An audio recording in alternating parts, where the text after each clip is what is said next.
Sama Tuhan. Silakan duduk kembali Ibu Saudara. Iya, tetap ya. Terima kasih ya. Sangat mengenal saya Pak ya. Ibu Saudara, hari ini mengajak Ibu Saudara. Boleh nih Pak ya. Boleh turun ya. Kita akan belajar firman Tuhan tentang mimpi, Saudara ya. Mimpi adalah, kan begitu Saudara ya, katanya Niji, Saudara ya. Mari kita akan belajar Kejadian 37 ayat 6 dan 7. Ya. Silakan, ya, tetap main itu ya. Mainlah ya. Kejadian, silakan buka Kejadian 37 ayat 6 dan 7. Saudara bisa membuka kitab suci Saudara. Kalau tidak bawa kitab suci, kalau ada HP suci, boleh buka HP suci saudara. Jadi ya, kalau HP-mu jadi ada Alkitab mana. Tapi kalau nggak ada HP suci, nggak ada LCD suci, kita bisa baca bareng-bareng, saudara ya. Semua orang bisa membaca firman Tuhan. Kejadian 37 ayat 6 dan ayat yang ke-7. Saya membaca ayat yang ke-6, saya membaca ayat yang ke-7 dengan firman Tuhan. Karena katanya kepada mereka, coba dengarkan mimpi yang aku mimpikan ini. Sama-sama, 2, 3.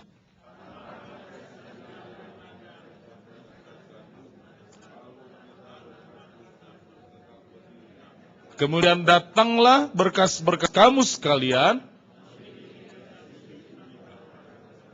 Oke, nah sudah pasti tahu ini cerita tentang orang namanya Ucup, saudara ya. Kalau dia tinggal di Sunda, soalnya tinggal di Mesir, saudara, namanya Yusuf, saudara ya. Yang menariknya adalah kalau bicara tentang hidup ini, maka Tuhan itu mempunyai namanya destiny bagi setiap orang, amin. Tuhan punya tujuan. Kira-kira tujuan Tuhan itu rancangan buat setiap manusia itu lurus, kalau yang terbaik, amin. Rancangan Tuhan bagi kita itu pasti yang terbaik. Soalnya kadang dalam hidup ini kita melenceng kadang-kadang, betul? Kalau misalkan para pejantan tangguh, kunci F mas. Para pejantan tangguh begitu ya, terus saran, tiba-tiba menjadi Januari kelabu gitu ya. Dan berkata, kau hancurkan aku dengan sikapmu. Kembali ke saudara ya. Tak sadarkah kau telah menyakitiku. Terus gimana? Lelah hati ini meyakinkanmu. Cinta ini blek-blek, saudara ya. Akhirnya yang tadinya harusnya destiny bagus, luar biasa, jadi mulai berantakan. Betul? Halo, masih hidup? Masih hidup ya. Main terus main lagu Kristen ya. Nah sekarang yang jadi persoalannya adalah yang terjadi seringkali kegagalan, masalah, kesakitan membuat kita nggak mengerti rancangan Allah, itu yang terjadi. Tetapi Tuhan kita yang ajaib, Yesus berusaha menolong kita dengan kedatangannya ke bumi supaya kita memiliki masa depan bagi setiap orang yang mengasihi Tuhan. Percayalah ada masa depan bagi orang yang mengasihi Tuhan. Coba mainnya, kasih chordnya. Terserah itu tadi. Ku tahu rancanganmu bukanlah rancangan kecelakaan, namun damai dan sejahtera.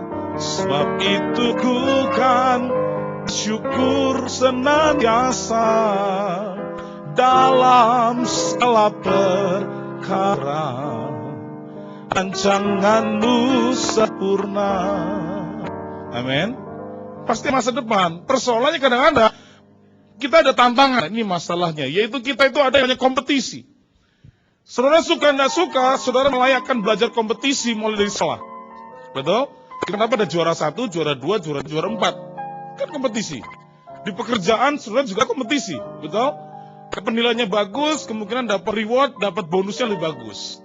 Tapi percayalah, kompetisi tidak dimulai dari luar, tapi dari rumah saudara. Kalau saudara satu anak sendiri, maka tidak ada kompetisi. Betul? Kalau anaknya mulai 2, 3, 6, 7, 200, nah itu kompetisi saudara ya. Berarti produksi massal itu orang tua ya. Kalau anaknya sampai 200 saudara ya. Dan kalau misalkan anaknya 1, 2, 3, atau anaknya mulai banyak, kompetisi begini kompetisinya. Kalau anakmu cantik, luar biasa, pintar, ikut Miss Indonesia, dan bukan miskin, maka saya percaya yang disayang adalah yang Miss Indonesia. Betul? Halo, masih hidup? Betul ya? Kebiasaannya begitu. Kalau yang pintar, rajin, nurut sama orang tua, dia lebih disayang. Sehingga di rumah ada anak-anak yang kurang kasih sayang, sehingga butuh tati tayang. Butuh kasih sayang, saudara ya. Ada anak-anak muda yang akhirnya ada keluar yang akhirnya butuh kasih sayang, keluar jadi cundang. Dan ini kompetisi. Kalau kita gagal dengan kompetisi, maka kita mulai takut sama khawatir. Apalagi dengan China ASEAN Free Trade Area, orang ketakutan. Waduh, nanti bisnis berantakan apa enggak? Tuhan tong apa anda? Waduh, produk China lebih murah. Gimana ini bersaingnya? Orang ketakutan. Kalau mulai ketakutan, mulai bermasalah, emosinya mulai buruk. Akhirnya dia lupa kalau turun lantai 7 harus pakai eskalator. Tanpa eskalator turun. Beletak, keluar kecap langsungan, saudara ya. Dan itu persoalan. Orang emosi mulai buruk, yang terjadi stres dan bunuh diri. Carlito Wirawan, psikolog mengatakan bahwa sekarang tingkat orang Indonesia naik 3 sampai kali lipat. Apalagi kota besar seperti kita Jakarta. Para pelayan Tuhan juga stres, saudara ya. Ini Tuhan itu bukan nggak stres. Betul nggak Pak? Jadi L itu kan cukup stres Pak ya. Saudara, lompat. Makanya jangan lebih semangat gitu. Itu stresnya ya, bikin stres itu. Saya bilang sama pemain drum, lihat jemaat gak lompat, ambil itu apa namanya snare, simbal, lempar ke muka jemaat. Jadi jemaat kan semua semangat saudara ya, ngelesin semua begitu. Jadi pelayan stres, jadi gembala itu lebih lagi. Karena kenapa? Gembala khotbah kepanjangan dibilang tele-tele, terlalu pendek, kurang persiapan. Gembala GBI Pak, GBI, gendut buncit imut, katanya kurang puasa. Gembala kurus, kurang diberkati, ganti mobil pakai uang puluhan, repot. Tapi kalau ada masalah, apa yang dipanggil? Gembala. Ribut suami istri dipanggil? Gembala. Anak sakit yang dipanggil? Gembala. Ada setan coba dipanggil? Gembala bawa tim pemburu hantu di rumah Lara. Tapi kalau diberkati lagi makan enak, kalau diingat, jarang sekali saudara-saudara ya. Orang bisa stres. Bahkan David Yonggi-cho dan gereja terbesar dengan jemaat 1 juta, pada saat jemaatnya 300.000, dia hampir bunuh diri karena stres. Persoalannya sekarang adalah, mari kita akan lihat apa yang sedang terjadi di dunia luar, di marketplace. Kalau ada seorang anak muda umur 16 tahun, namanya Chang Puhong, 18 tahun. Umurmu berapa nak? 16. Kira-kira anak umur 18 tahun gajinya berapa dia kerja? Kira-kira nih. Berapa? Kira-kira berapa? 3 juta. Satyo usang lah. 2 juta paling tinggi. 2 juta paling tinggi. Bu, berapa juta? 18 tahun. 10 juta. Good. Kerjanya apa itu ya? Berapa kira-kira dek? Jangan senggol mama dong. Tahu itu senggolnya. Mah tolong mah. Berapa gaji anak 18 tahun gaji berapa? Pak, berapa Pak kira Pak? Kalau Bapak mau menggaji anak 18 tahun berapa gajinya? Di bawah 1 juta. Karena masih 18 ya, pengalaman sedikit. Pak, mau kasih berapa? 1 juta. Rambut udah menghadap Tuhan, harus imannya lebih tinggi ya. Ini rambutnya udah menghadap Tuhan, saudara-saudara ya. Ayo. 1 juta. Tadi ada Satyo anak 3 juta ya, ada Notyo ada 10 juta. Chang Puhong ini menjadi CEO di sebuah perusahaan namanya Shanghai Sci-Tech. Gajinya 1 tahun Pak, 1,2 juta US dollar. It mean 1 bulan itu 100.000 US. Kalau di 10.000 maka 10 M.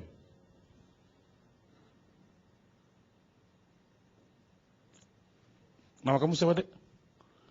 Jeffrey. Jeffrey betul ya? Iya Jeffrey. Lempar lu. Oh apa? Oh pakai R. Jeffy. Oh Jefflin no. Jefflin. Kayak Blackberry ya. Jefflin. Jangan-jangan dari nama kamu Blackberry ya. Jefflin. Ya. Jeffly. Jeff. Betul ya Jeffly. Kira-kira bisa nggak mencapai begini nak? Hah? Itu kan? Ingat. Sering kita mulai minder sama diri kita, padahal Tuhan bilang punya destiny yang dahsyat. Kata amin. Betapa tahun kelimpahan bisa turun kalau saudara sendiri mulai nggak yakin dengan diri sendiri. Yang kedua nih, anak ini hobi multimedia, sayang. Ya, kamu udah obrak-abrik komputer papamu kan? Ya, kamu mulai belajar sayang ini hobi multimedia. Mulai umur 14 tahun mulai halaman situs, begitu ya. Terus situsnya boleh dibuka, namanya whateverlife.com. Whateverlife Yahoo.com itu lebih banyak dikunjungi wata anak muda seluruh dunia daripada majalah Cosmo. Cosmogirl.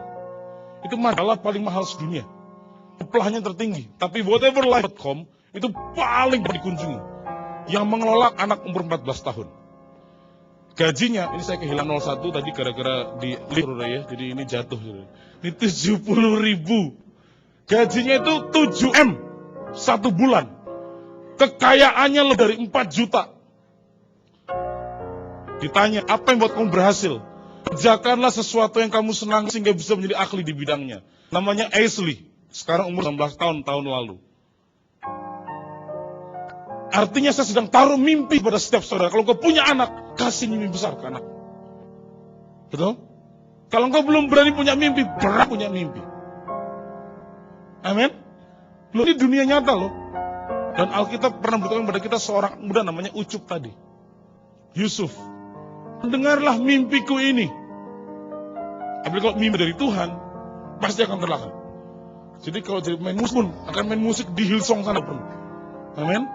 Di Hillsong belajar sama Rayon 1C. Udah ada amin saudara ya, kurang yakin.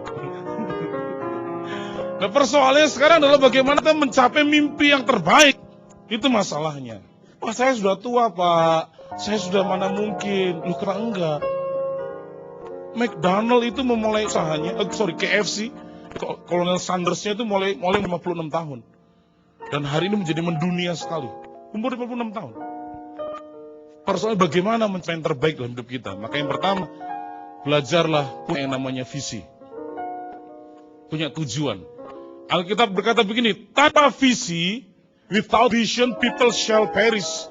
Tanpa punya tujuan, orang pasti menderita. Kemudian ada orang namanya Mark McCormack. Meneliti lulusan Harvard University. Siapa pernah dengar nama Mark McCormack? Nak? Belum pernah? Pernah dengar Mark McCormack? Dek? Belum pernah dengar? Mark McCormack? Saya ngomong 3 kali nggak dengar. Mark McCormack 4 kali saya ngomong. Dengar nggak? Dengar ya? Kapan? Harusan saya ngomong. Nggak dengar juga. Sesuai kebangetan kalau nggak dengar. Harus saya ngomong betul. Dengar ya? Amin, ya tangannya udah dipulihkan. Jadi udah ya, dengar lah ya. Oke, bagus ya. Nah, 1.300 lulusan Harvard University, dan kalau orang bilang lulusan Harvard itu pasti kerjaan nyari dia. Di 1.300 orang ditanya dengan pertanyaan sederhana. 5 tahun sekarang, apa yang ingin kamu lakukan? Maka jawabannya adalah bervariasi. Ada 3 jawaban besar. 1, 87% mengatakan saya nggak punya tujuan. Yang penting hidup saya berjalan, saya mungkin menikah, punya anak, mungkin saya akan jadi pengusaha sukses, mungkin saya akan jadi orang luar biasa. 10% orang punya tujuan, tapi nggak ditulis. 3% orang punya tujuan, ditulis.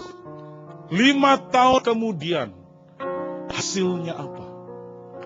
Yang 87% tidak pernah mencapai tingkat manajer. 10% yang punya tujuan, tapi nggak ditulis, kadang-kadang suka ingat, kadang-kadang suka lupa, sehingga dia menyanyikan lagu kuburan, lupa, lagi, lupa, sesudah ya. Dan dia mentok sampai di tingkat manajer, tapi pemilik usaha dan direksi, itu di 3% ini. Karena dia biar mencapai target. Kepada anak saya, dua-duanya, Tasya, di ibadah kedua nanti akan ada fotonya, ibadah pertama ini nggak ada fotonya. Karena ibadah kedua khotbahnya beda, jadi supaya datang gitu maksud saya gitu ya.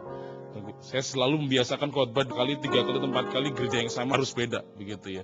Dan di kedua ada foto anak saya. Saya bilang pada anak saya yang namanya Tahya, karena yang dedeknya kan baru 2 tahun. Saya bilang gini, kakak mesti jadi orang yang paling pintar ya. Paling pintar dia tahu se-Indonesia. Kalau cuma se-BTC terlalu kecil. Harus se-Indonesia. Gimana caranya jadi orang pintar se-Indonesia? Rajin, kerja keras, nggak males. Jadi dia tahu. Begitu mulai males, kita tanya, Kak, mau apa Kak? Orang pintar se-Indonesia. Orang pintar se-Indonesia harus ngapain? Dia tahu. Kalau mulai males, dia tahu banyak ada 3. Kasih nih. Saya pun nggak bisa jadi berkat seluruh Indonesia, tapi saya percaya anak saya bisa nanti. Harus kasih mimpi. Yusuf bisa bertahan karena dia bermimpi. Betul? 2 kali dia bermimpi dan itu membuat dia bertahan. Anak orang kaya yang tidak pernah kerja, pernah ikut MDP, Management Development Program. tapi jadi pemimpin dahsyat. Kenapa? Karena dia punya mimpi. John Goddard. Pernah dengar nggak? John Goddard? Jeffrey pernah dengar nggak? Sudah ya. Barusan ya pindah ya. Pentiumus dan naik core tuh berarti ya. Langsung prosesnya cepat kamu nak ya. Jadi John Goddard umur 14 tahun dengar nenek berkata begini. Aduh John, nenek nyesel nih. Kenapa nek? Dulu ya nenek tuh pengen begini, lupa. Sekarang udah tua. Kan nggak mungkin nek main baji jumping. Mati bisa. Set turun berhenti saudara. Nenek umur 64 kalau naik baji jumping apa nggak ngeri saudara, digantung blak.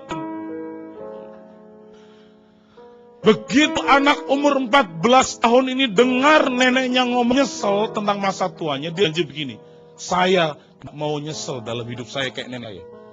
Sehingga dari usia 14 tahun, kamu 16 kan nak, kelewatan 2 tahun gak apa-apa. Ya. Umur 14 tahun tuliskan 127 sasaran hidupnya. Lulus 4 gelar sarjana.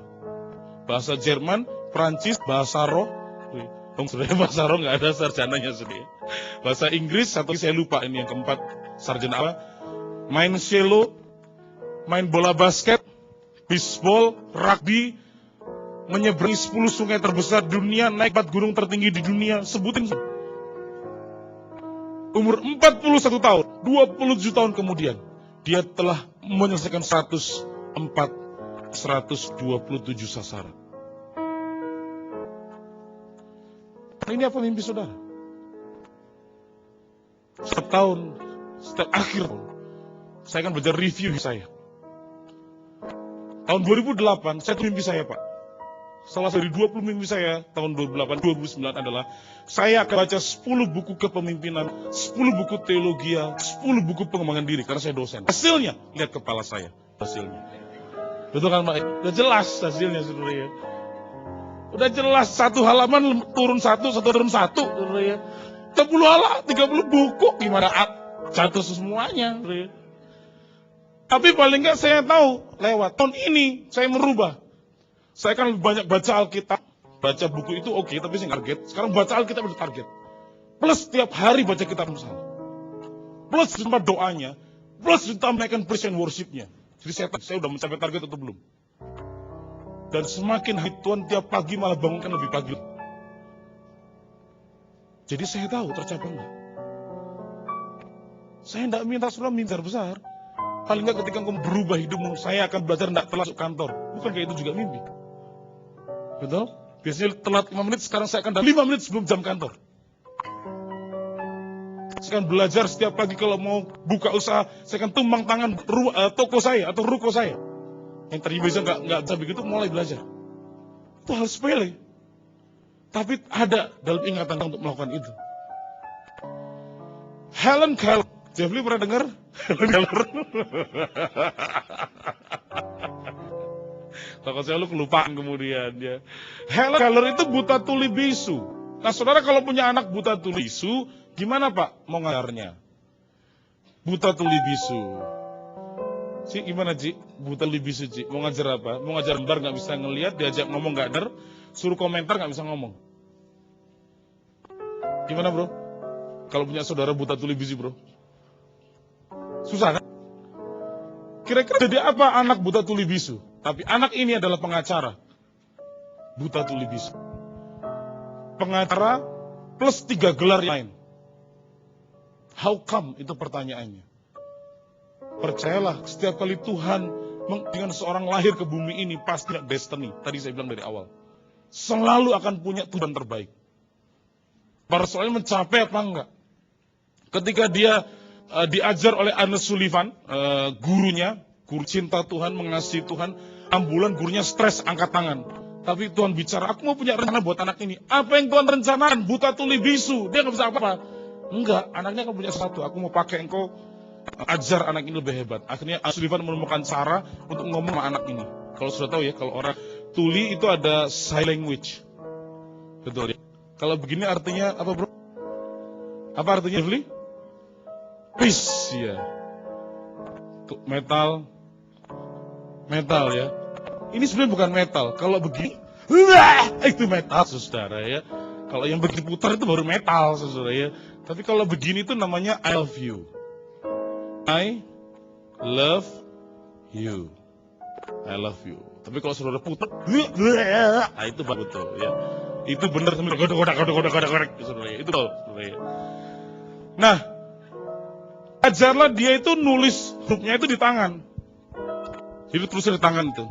Gini begitu. Dan akhirnya dia diajar sekolah itu orang ini. Diajarin. Waktu dia jadi pengacara, dan kemudian dapat medali kehormatan dari Queen Elizabeth, ditanya oleh wartawan, Helen Keller, menurut kamu, orang yang lebih parah, lebih kasihan dengan orang yang punya penyakit seperti kamu itu orang seperti apa? Dan semua orang berpikir, pasti apa ya, penyakit apa ya? Kanker kali ya. Apa, penyakit apa? Dia ternyata jawabannya bukan begitu. Orang yang paling kasihan dan orang yang paling miskin, lebih parah dari saya adalah orang yang memiliki mata, bisa melihat, tapi tidak bisa melihat tujuan hidupnya. Kalau jadi orang tua, harus buka mata hati bahwa ada tujuan Allah buat anakmu. Kalau jadi anak muda, waktu engkau tinggal sebuah keluarga, lihatlah dengan mata hatimu. Tuhan pasti berencana. Ya, tapi keluarga saya tidak kaya, Pak. Sekolah saya nggak di SPH. Tuat SPH. SPH itu simpanan papa habis. Tapi UPH, uang papa habis di situ. Ya tapi sekolah saya nggak penabur. Terus kenapa kalau penanam, pencatat atau penuai? Penting kan sekolah. Soalnya kadang-kadang kita nggak bisa melihat tujuan hidup kita itu masalahnya. Jadi hari ini orang yang batu bisu ternyata hebat sekali. Dia orang yang dahsyat. Dan dia berkata orang yang punya mata tapi tidak bisa melihat tujuan hidupnya, dia orang lebih menderita. Yang kedua, harus kita lakukan, yaitu pergunakan setiap waktu dengan bijaksana. Amin. Karena waktu itu, tidak bisa kembali. Begitu saudara gagal, begitu saudara kemarin menyia-nyiakan satu hari, ya, lewat ya. Udah gak bisa kembali lagi. Karena Pengkhotbah 3 ayat 1, sepanjang di bawah kolong langit ini, maka segala sesuatu ada waktunya. Kalau para suami hari ini kau bisa peluk istrimu sebelum kesempatan meluk lang. Para istri kalau kau ada waktunya untuk mengasihi suamimu, dukung suamimu. Karena ada waktunya yang tidak bisa dukung ketika dipanggil Tuhan. Anak-anak, sebelum kau bisa mengasihi orang tuamu, kasihi orang tuamu. Karena kenapa waktunya kalau dipanggil Tuhan, kesel. Jeffrey, ingatlah baik nak. Korbannya kamu nih pokoknya ya. Kamu pernah ingat nggak nak? Waktu umur 9 bulan apa yang terjadi di hidupmu pernah nggak? Nggak pernah ingat ya? Bagus. Kalau ingat bangetan soalnya. Ya. 9 bulan pasti nggak ingat apa-apa. Tapi pernah Jeffrey, orang tuamu nggak akan tega begini. Waktu engkau digendong sama orang tuamu bilang nih, Jeffrey, papa mama nggak punya duit, uang susu habis. Kau minum Coca-Cola ya nak? Kira-kira begitu kamu? Nggak mungkin. Karena Jeffrey nggak oek, gitu sudah bunyinya saudara ya. Itu pasti nggak mungkin, betul nggak Pak? Orang tua akan kerja keras nak. Itulah kenapa selagi ada waktu, pakai uangmu dengan baik dengan keluargamu. Kalau bisa kerja yang baik. Kalau bisa bisnis yang baik. Kalau bisa sekolah yang benar. Karena begitu waktunya sudah nggak ada, penyesalan. Ingatlah ini kita cuma diberi 3 blok waktu. Masa lalu, masa kini, dan masa depan. Udah. Begitu dibilang kemarin, bulan lalu, tahun lalu, udah gak bisa ngapain. Karena yang ada cuma 2. Yaitu sekarang, hari ini, dan masa depan. Begitu kita sia-siakan hari ini, nyesel di masa depan. Betul? Kalau nggak punya waktu, perguna sebaik-baiknya. Kata waktu dalam bahasa Yunani itu ada 2. Yesus 5 ayat 16 mengatakan, dan pergunalah setiap waktu yang ada karena hari ini adalah jahat. Karena hari ini jahat, bisa membuat orang emosi, bisa membuat orang bunuh diri, bisa membuat orang patah semangat, maka pergunakan setiap waktu. Nah, kata waktu dalam bahasa Yunani pakai 2 kata, yaitu 1 namanya chronos, 2 kairos. Kebanyakan bahasa Yunani memang pakai huruf OS di belakang. Nanti ada theos, antropos, merongos, pelontos, ngerobos kantor pos. Saya Jadi itu bahasa Yunani, saudara ya. Kebanyakan bahasa Yunani begitu, saudara ya. Nah, kata kronos itu artinya kronologi. Waktu, kronologi, sifat maju, nggak pernah mundur. Jam 1, jam 2, jam 3, jam 4, sampai jam 24. Setiap orang maju kan, nggak bisa mundur 24 ke 23. Dalam jam 1, jam 2, jam 24 itu ada namanya kairos, kesempatan. Dan kesempatannya beda. Minggu ini udah kebaktian jam 7.30, ke depan juga 7.30. Betul? Tapi kesempatannya beda. Yang memimpin pujiannya akan beda, yang khotbahnya pun tidak akan berkilau. Mungkin besok minggu depan. Yang sekarang berkilau, lampu ting keluar, saudara ya. Beda. Kesempatannya pasti beda. Betul? Makanya kalau engkau punya kesempatan hari ini, pergunakan dengan baik. Amin. Karena ini kesempatan, Bapak Ibu Saudara, itu saya hilang. Sesekali datangnya. Betul? Suami-suami atau para istri waktu pacaran hampir tiap menit, tiap hari SMS-an.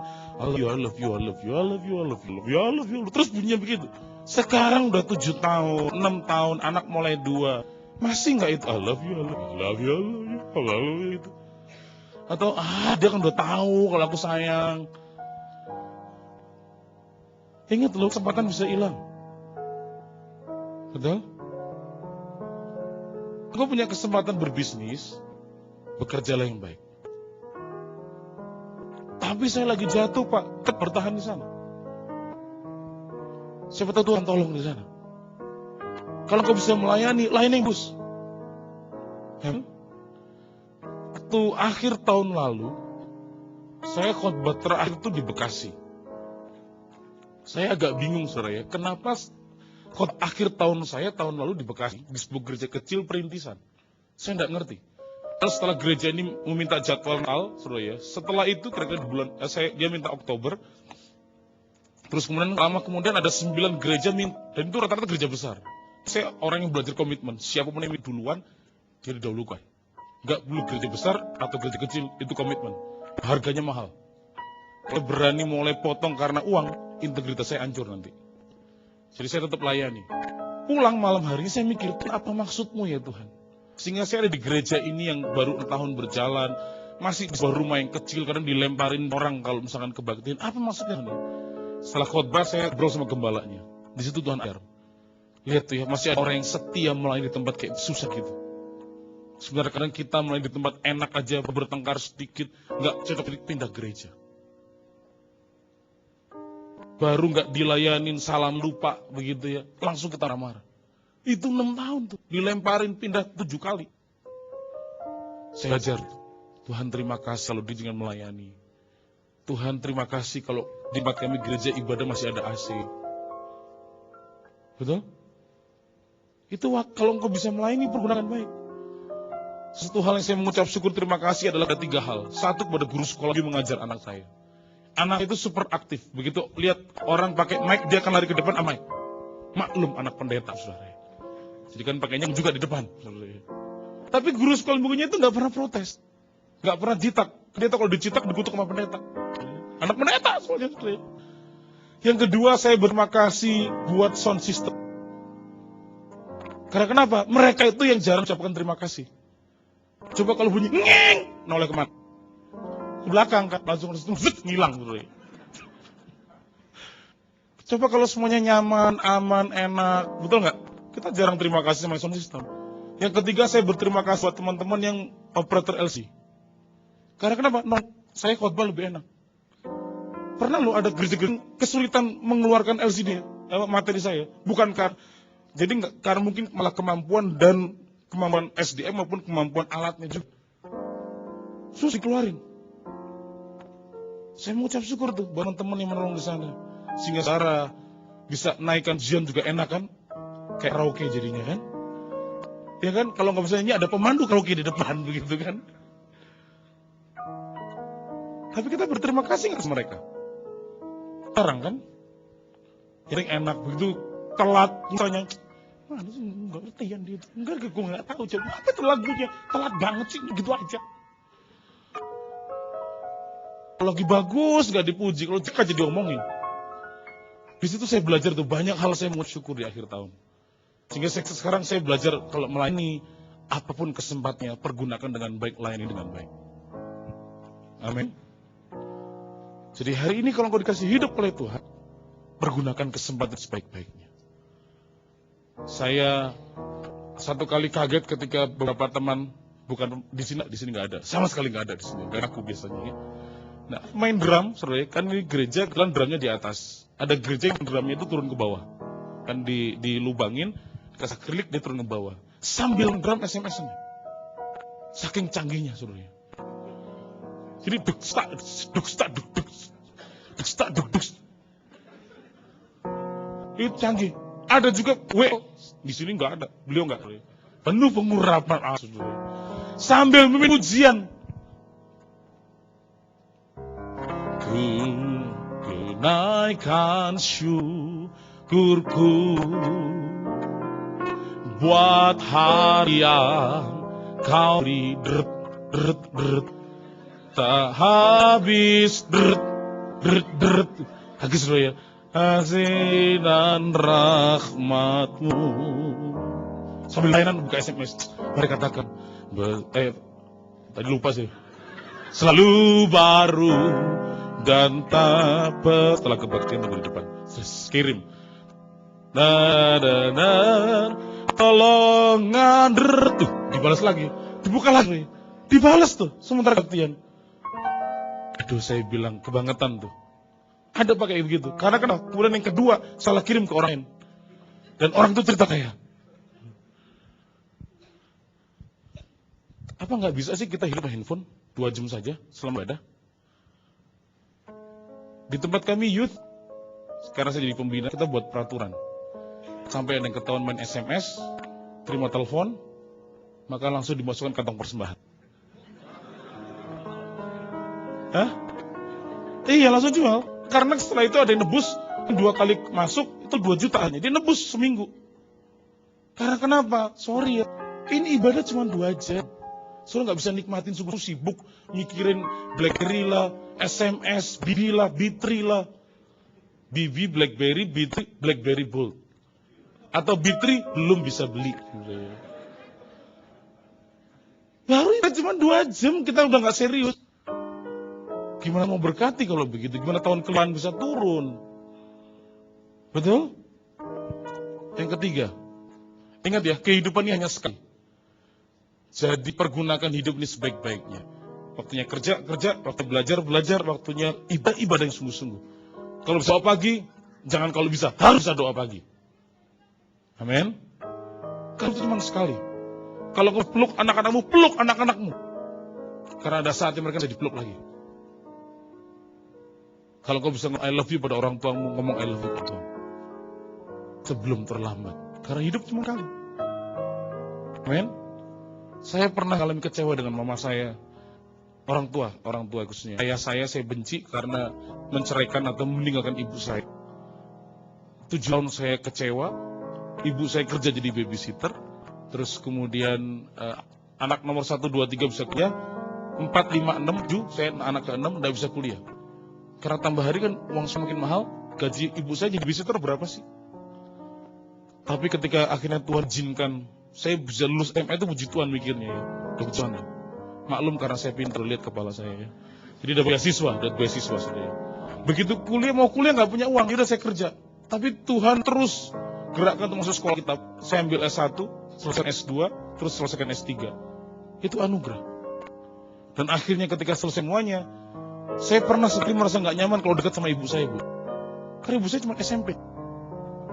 Pak. Jadi kalau jalan gitu ya, mama saya di depan umum, saya pernah merasa nggak nyaman. Terus Tuhan tegur, itu mama kamu loh, yang lahirin kamu. Bukankah kamu sedang melihat bagaimana istrimu melahirkan anakmu susah? Dan kemudian saya belajar setiap kali pulang ke rumah. Ibu saya ada di Malang, ke rumah di Malang. Saya selalu dia makan, gandeng dia untuk belanja. Jakarta pun saya di depan orang. Kenapa? Saya nggak tahu kesempatan itu. Kapan lagi itu bisa turun? Bisa hilang tuh kesempatan. Terus saya meninggal, saya nyesel nanti. Dan udah 4 tahun yang lalu saya mulai tobat sungguh-sungguh. Khususnya buat ibu saya. Kalau ngampuni ayah saya sudah belasan tahun lalu saya sudah mengampuni. Tapi itu saya nggak sadari loh. Nggak sadari. Sekarang saya belajar untuk menghormati orang tua saya lebih daripada hari yang lalu. Karena sekarang saya jadi orang tua. Jadi orang tua gampang ternyata. Ingat Jeffrey, ya. Lu lagi pokoknya, lu lagi pokoknya ya. Korban ini lu pokoknya ya. Ketiga, punyalah sikap yang positif. Clement Stone pernah berkata begini, tiap orang itu beda tipis, tapi yang beti disebut beda besar. Apa itu betinya? Beda tipisnya adalah ininya, sikapnya, tingkah lakunya. Beda besarnya adalah apakah tingkah lakunya itu positif atau negatif. Orang yang gagal, betul? Persoalannya adalah sikapnya dengan positif atau negatif menghadapi kegagalan. Betul enggak? Beda tipisnya di situ. Tapi beda tipis dan membuat perbedaan yang sangat besar. Mengapa sikap? Karena sikap kita dan apa yang kita dalam hidup ini menentukan apa yang terjadi kepada kita. Yusuf itu punya sikap yang luar biasa. Anak orang kaya, tidak pernah belajar kerja. Tiba-tiba dia dijual oleh saudaranya sendiri, yang pasti harusnya benci turun. Betul kan? Kejadian 50 menunjukkan dia gak benci sama kakak-kakaknya. Anak yang tidak pernah kerja, tidak pernah belajar usaha, tiba-tiba budak. Yang tadinya orang kaya, yang tangan halus karena pakai Dove yang seberatnya moisturizer. Kulitnya kinclong karena pakai tons dengan anti UVA, UVB. Dan mungkin medi begitu ya. Tiba-tiba disuruh kerja jadi budak, perintah orang. Yang tadinya dia perintah orang, sekarang dia diperintah orang. Gimana perasaannya? Tahu enggak? Apalagi jadi budak junior, kalau orang magang atau masuk dikerjain biasanya. Tapi dia bertahan sana, sikapnya benar. Betul enggak? Waktu masuk rumah Potifar, mungkin ada pilar seperti tidak pernah menangis dan pernah nyanyi lagu India. Acumar merejahe nah ini milikete. Enggak tuh, betul enggak? Sikapnya benar. Karena kenapa tetap kerja yang benar sampai jadi manajer. Kenapa dia manajer? Karena alasan ini. Potifar berkata begini, hanya aku dan istriku yang kamu udah kuasa. Yang ngurus budaknya siapa? Yusuf. Yang ngurus makan minumnya siapa? Yusuf. Yang ngatur rumah tangga siapa? Yusuf. Yang ngatur bisnisnya Potifar. Orang kaya pasti punya bisnis kan? Siapa yang ngatur? Yusuf. Berarti jadi manajer kan? Naik. Begitu jadi manajer, difitnah, masuk penjara, tak tahu kapan keluar. Bunuh diri? Enggak. Dia punya sikap benar dalam hidup ini. Sampai pada akhirnya musik jalan terus. Sepi banget sih. Sampai pada akhirnya dia kemudian naik jadi Perdana Menteri kan? Sikap itu malahnya. Charles Swindoll berkata begini, apa yang terjadi di luar kita, apa yang kita alami di luar, kegagalan, putus asa, bangkrut, perceraian, apapun itu, mempengaruhi kita cuma 10%. 90%-nya adalah sikap kita menghadapi persoalan. Besok pagi semua saudara kena macet. Tapi sikap menghadapi macet tiap orang bisa beda kan. Ada yang udah gak tahu, gue udah telat nih. Marah-marah. Atau ada yang, aduh polisinya mana sih? Kalau nilang pet itu gini nggak ada polisi mana? Atau ada yang, ya udahlah macet, ya udah mau ngapain? Nyanyi mungkin. Sikap itu, betul? Ya sikap. Apapun yang terjadi, persoalan, percayalah itu cuma 10%. Sehingga tadi kita bisa nyanyi lagu tadi. Coba kasih bro. Apapun yang terjadi di dalam hidupku, selalu berkata, Tuhan Yesus baik. Dalam segala hal yang terjadi, tetap ku berkata, Tuhan Yesus baik. Men, persoalan bisa nggak tuh ngomong gitu? Nyanyi sih bisa, sudah begitu keluar.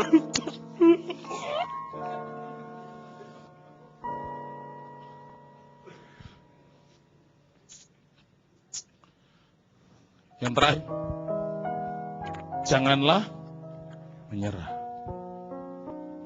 Kenapa saya bilang jangan menyerah? Perhatikan gambar ini.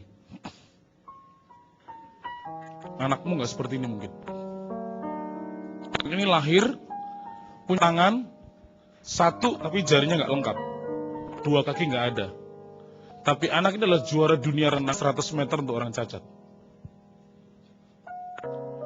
Siapa yang hebat? Yang hebat orang tuanya. Karena maaf ya, biasanya orang cacat itu disembunyikan. Lu? Nggak pernah ke depan kan Pak? Betul? Kalau anak kita baik, depan. Kebanggaan. Kalau cacat?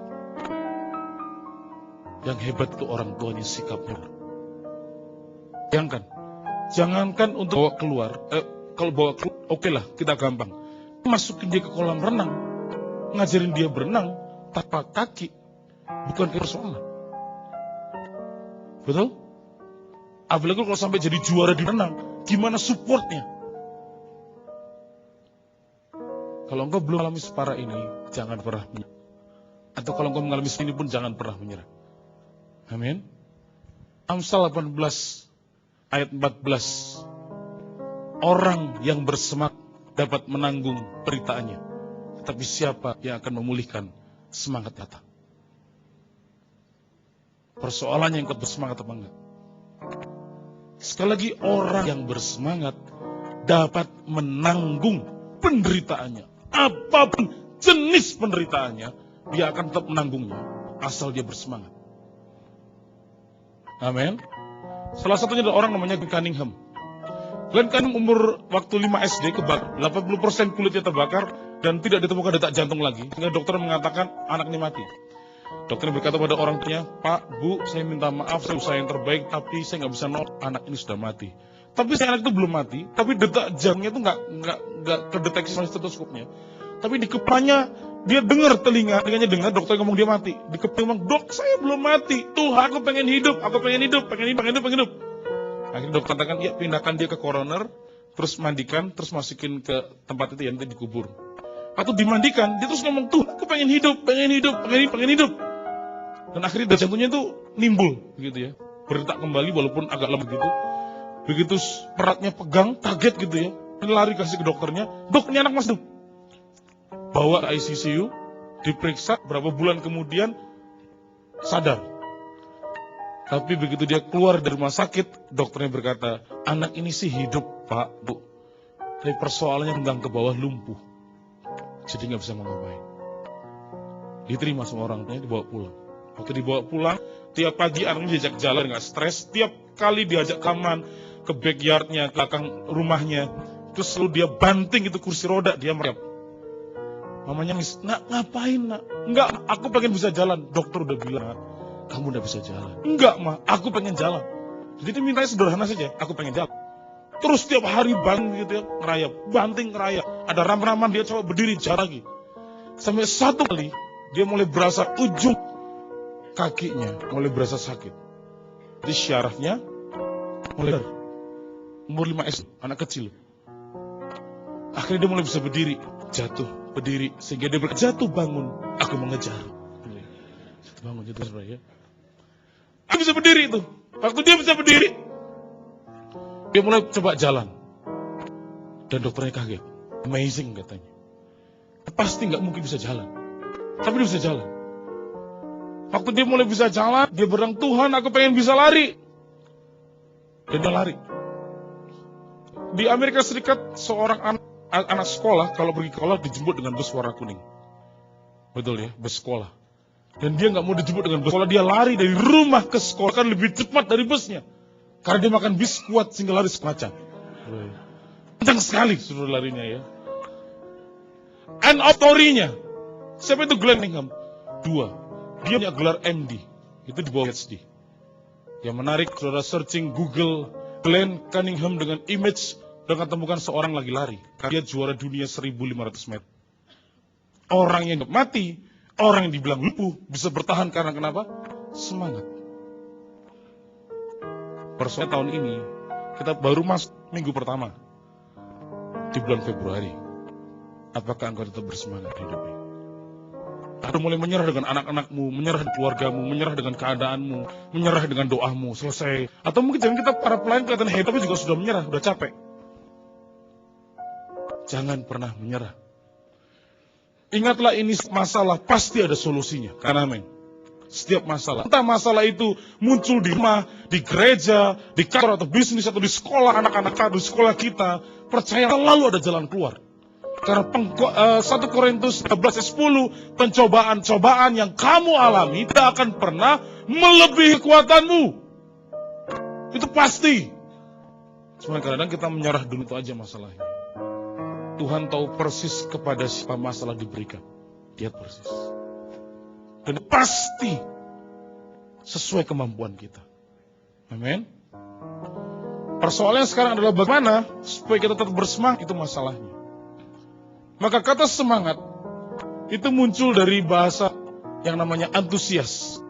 Antusias muncul bahasa Inggris namanya enthusiasm, dan enthusiasm muncul dari bahasa Yunani namanya entheos. Ingat, jadi saya bilang bahasa Yunani kebanyakan huruf OS, termasuk merongos, saudara ya. OS, saudara ya. N itu di dalam, theos itu Allah. Jadi orang itu bisa bersemangat kalau dia di dalam Allah. Karena itu ketika engkau datang hari ini, entah kita melayani atau jadi jemaat, sungguh-sungguh enggak di dalam Allah. Jangan-jangan kita datang karena tradisi, karena rutinitas, karena nama saya ditulis di sini lagi melayani. Kita datang.